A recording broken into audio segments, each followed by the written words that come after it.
Hey everybody, thanks for checking out today's video.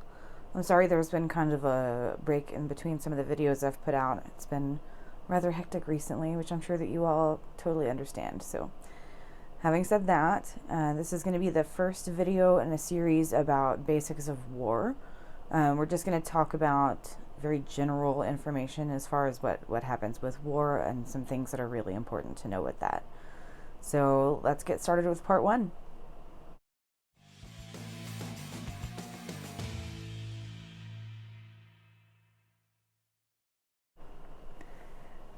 All right, so the first thing that I want to say before we get into anything is that war is still in beta testing.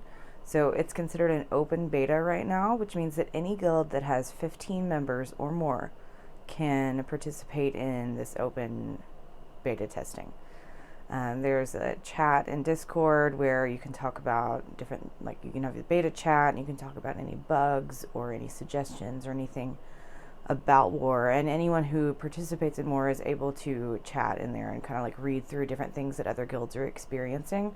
So that's a really awesome tool to use to kind of figure some stuff out with war.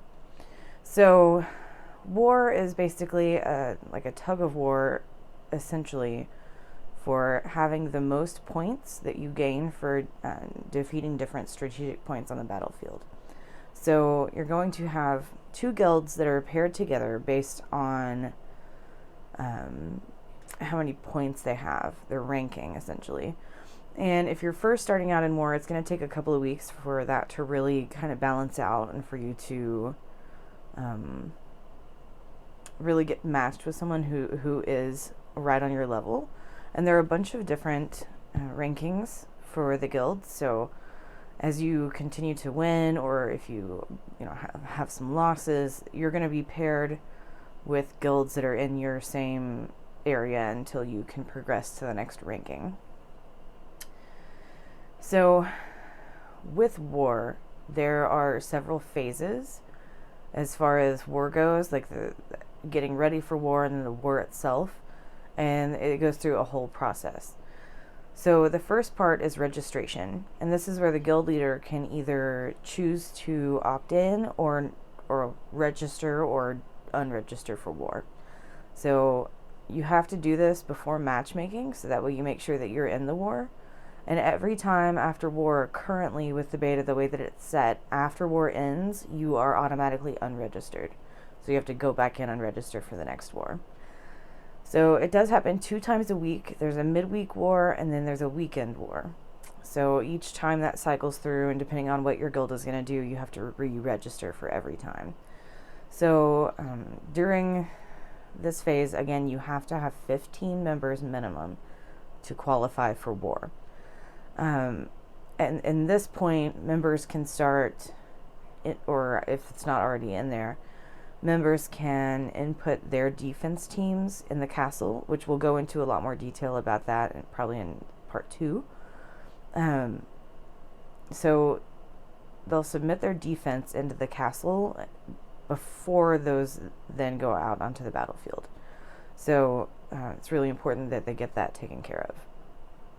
The next phase is preparation phase, and this starts with your matchmaking. So you get to learn what guild you're going against with your war whenever the matchmaking ends. And this phase lasts 22 hours. So during this, members can still edit and adjust their defense teams if it's still in the castle. Leaders can begin placing different defense teams out on the battlefield in the strategic points. And traps and war machines, which we'll go into much more in depth about, or in depth at all, really, because I'm not going to talk about it in this video, but I am going to talk about it in part 2 more than likely. Traps and war machines can be purchased at this point, and the leader, at least I think the way it's set up right now, the leader is the only one who can purchase those. The next phase after the 22 hours of the preparation phase is what's called the planning phase, and this lasts 2 hours. It's the last phase before the war begins. So during this, leaders and co's or vices go through and double check that defenses and traps have been set according to whatever your strategy is for war.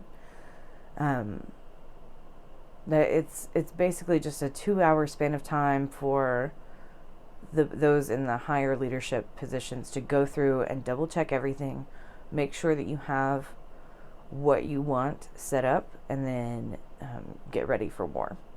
And then war starts after preparation ends. Or I'm sorry, after planning ends. War lasts 24 hours. Once war starts, then all defense teams are locked in the position where they've been placed. The battle does begin between the two guilds, so that is the point where you can start attacking and they can start attacking you. And we're going to talk about kind of how the attack system works with as far as like point systems and different things like that in another video. So that's basically all I have for this one. It's the phases are really important to follow through and to know when those happen. Now from the war screen, like from the main like beta screen right now for war, if you go up and you click on the little eye icon, you can actually like scroll through and go through this information as well. And I'm going to cover everything that's in that. And with that, it's going to show you the exact schedule right now of the way that the beta wars are set up. So that way you can go through and you're going to know, like, you know, when all these different phases are, so that you can really plan out how you're going to do it. And I've seen some guilds that only do one war a week. I've seen guilds that don't war at all. And then there's some that are really hardcore and they do every war that's possible. So that's all I have for this particular video. We're going to go a little bit more in depth into some of the other stuff in the next video. And it could potentially be a 3-part series. I'm not quite sure how I'm going to fit everything in. So there's at least a part 2. Thanks, guys. I hope you have a really awesome day.